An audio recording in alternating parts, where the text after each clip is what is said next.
Wyobraź sobie taką sytuację. Siedzisz rano przy stole i pijesz poranną kawę.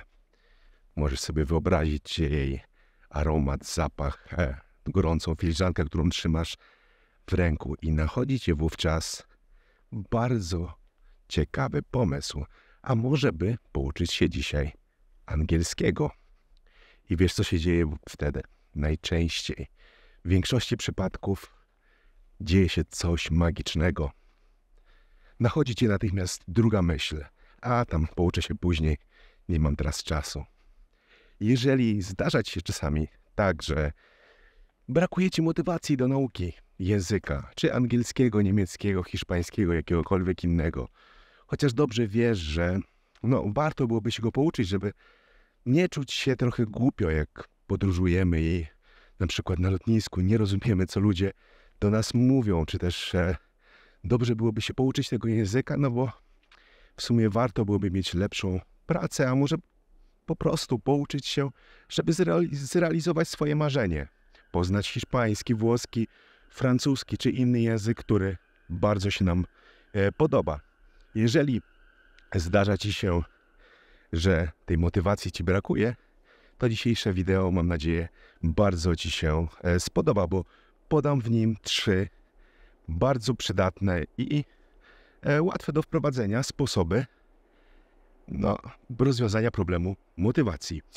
Nazywam się Konrad Jerzak-Weldobosz, to są językowe spacery. Jesteśmy w lesie w Zielonce. Dzisiaj nie nagrywam w mieście, bo jest pełno plakatów wyborczych, więc nie chcę was zamęczać tutaj polityką, bo mamy ważny temat, czyli motywacja. I tutaj są 3 sposoby. Zacznijmy od pierwszego. Chciałbym tutaj opowiedzieć wam krótką historię, którą opowiadał amerykański pisarz Ty Bennett. On miał kiedyś taką sytuację, miał małą córeczkę, która była trochę taka zwariowana, blond, loczki i tak dalej. Wiecie, jeśli macie małe córeczki, to wiecie, jak one potrafią czasami być zakręcone. I Ty siedział kiedyś w kuchni i pisał coś na komputerze i zobaczył, że jego córka weszła do kuchni i zaczęła płakać. Co się stało? Zapytał się jej. Nie mogę otworzyć lodówki. No i wówczas Ty zaczął się zastanawiać, co by tu jej powiedzieć. I zaczął porównywać sobie to z różnymi mówcami motywacyjnymi. Nie wiem, czy słuchasz czasami jakichś mówców motywacyjnych, czy też różnych wykładów, które mają cię zmotywować do działania. I tam najczęściej, kiedy mówimy, nie jestem w stanie czegoś zrobić, to słyszymy, dasz radę, jesteś zwycięzcą, uda ci się na pewno, uwierz w siebie i tak dalej. No i Ty Bennett w pierwszej chwili chciał tak powiedzieć do córki. Ona miała chyba 3 latka, więc zrozumiałe, że mogła mieć problem z otworzeniem lodówki.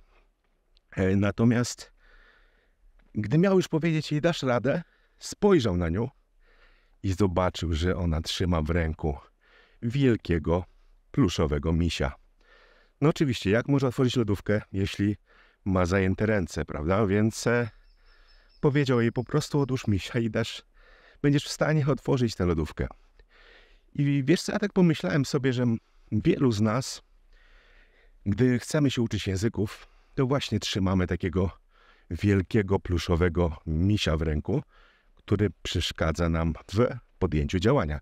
I zastanów się, jaki jest twój pluszowy miś, którego trzymasz. O co tutaj może chodzić? Najczęściej zwalamy na brak motywacji zupełnie inny problem. Mamy jakąś barierę.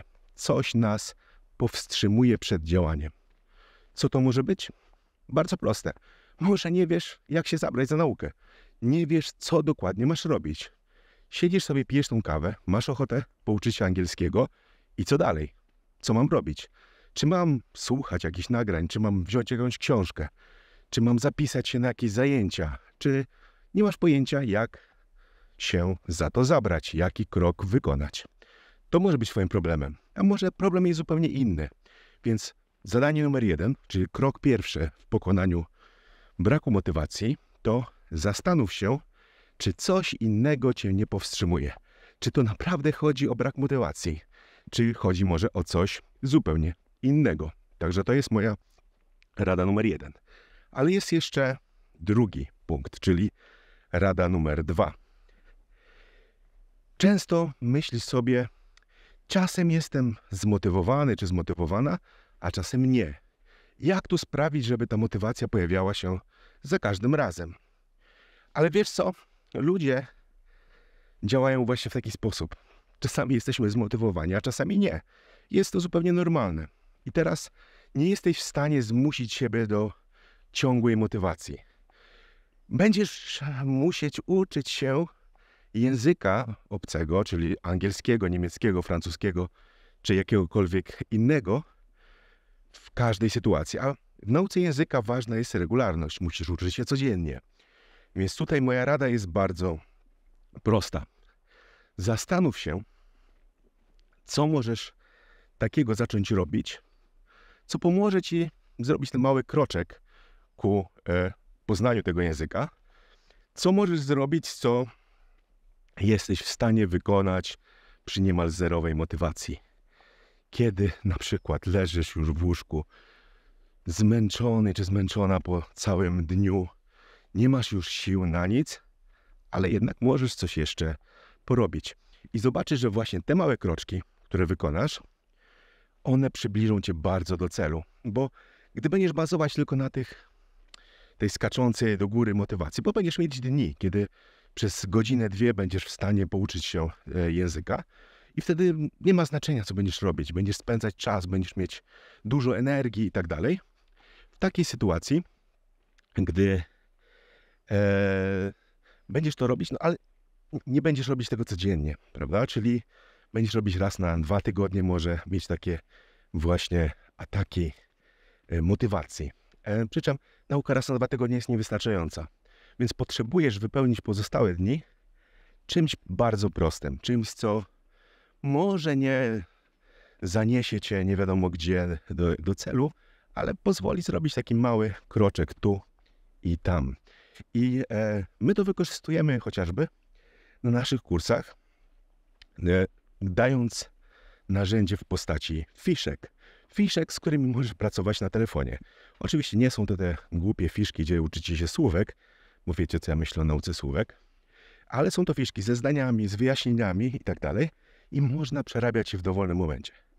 Ja sam uczę się z naszymi kursami tych kilkunastu języków dziennie i wiem, że znalezienie czasu na przerobienie tych kilku fiszek to nie jest problem. Można to zrobić w dowolnym momencie.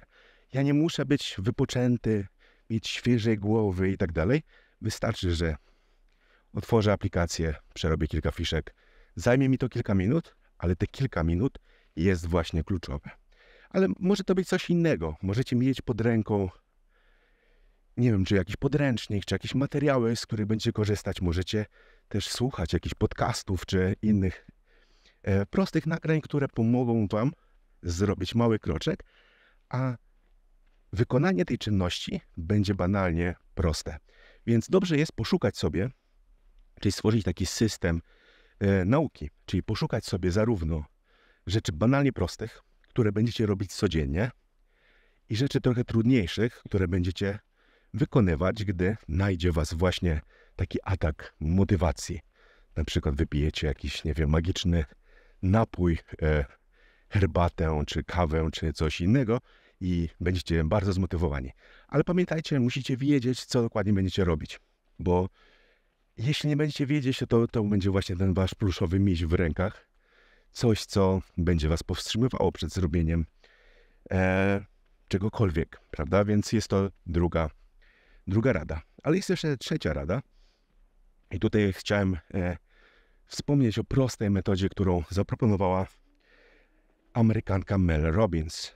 Ona wspominała w swojej książce, że miała taki właśnie kryzys. Wiedziała, że musi zrobić dużo ważnych rzeczy, ale nie miała sił wstać. Nie wiem, czy ty też tak masz, że czasem ciężko jest obudzić się, ciężko jest otworzyć oczy i pomyśleć, że mam coś zrobić. No i ona była naprawdę w trudnej sytuacji.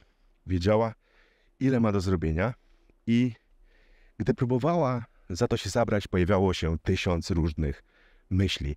Bo nawet kiedy wiesz, że masz coś do zrobienia. Nawet jeśli wiesz, jak to zrobić, jak to wykonać, potrzebujesz takiego lekkiego popchnięcia. A twój mózg, jak pewnie już wiesz, jest bardzo leniwy, więc próbuje uciec przed jakimkolwiek działaniem i robi to jeszcze bardziej w dzisiejszych czasach, bo czytałem kiedyś, że ludzie w przeszłości mieli tyle decyzji do podjęcia w czasie całego życia, ile my mamy w ciągu tygodnia. Więc możesz się spodziewać, że twój mózg jest bardzo zmęczony, jest przytłoczony tym wszystkim, co się dzieje, więc szuka zawsze momentów, kiedy mógłby się zrelaksować. I co wpadło do głowy wówczas Mel Robbins? Ona zaczęła sobie wyobrażać start rakiety i odliczanie. 3, 2, 1. I nagle poczuła, że wszystkie jej te negatywne myśli, te wszystkie wymówki, które pojawiały się bardzo chętnie w jej głowie, wszystkie one zniknęły. Niesamowita rzecz, bo pozwoliło jej to przełamać się i wstać i zacząć działać. Jest to bardzo prosta technika, bardzo prosta metoda, którą możesz zastosować w każdym momencie. Kiedy już wiesz, co chcesz zrobić, kiedy już masz zidentyfikowanego swojego pluszowego misia, który ci przeszkadza, kiedy masz już opracowaną metodę działania, a po prostu potrzebujesz takiego kopnięcia wiadomo gdzie, to zastosuj odliczanie metodą Mel Robbins. Bardzo proste. 3, 2, 1. Spróbuj to zrobić teraz i zobacz, co dzieje się w twojej głowie. Dlaczego jest to odliczanie wsteczne? Bo nie może to być odliczanie 1, 2, 3, do którego twój mózg jest bardzo przyzwyczajony i które sprawia, że on po prostu to ignoruje. Odliczanie 3, 2, 1 jest skuteczne, bo tak jakby nie jest typowe. I twój mózg zaczyna się skupiać właśnie na odliczaniu i przestaje przejmować się wszystkim, co dzieje się dookoła. Więc gdy odliczasz sobie 3, 2, 1, nagle masz czystą głowę. Jest tam pusto, nie ma już żadnych problemów, więc możesz skupić się na tym, co masz robić. I jest to prosta rzecz. Czyli podsumowując, 3 rady. Pierwsza, zastanów się, co stoi ci tak naprawdę na drodze. Czy jest to może fakt, że nie wiesz, jak się uczyć, że to, jak się uczysz, nie przynosi ci efektów i przez to tak jakby nie chcesz się tym zajmować. Zastanów się, dlaczego ja nie jestem w stanie zabrać się za naukę. Może to być też tak, że jesteś po prostu przemęczony czy przemęczona pracą i musisz troszeczkę odpocząć, nabrać energii, wtedy pouczyć się. Czyli zastanów się jako krok pierwszy, co stoi ci na drodze. Krok drugi. Zdefiniuj, jak będziesz się uczyć, ale ważne, jak będziesz się uczyć, kiedy dopadnie cię motywacja i będzie nagle wszystko proste, ale także jak będziesz uczyć się, kiedy nie będziesz mieć zupełnie żadnej motywacji.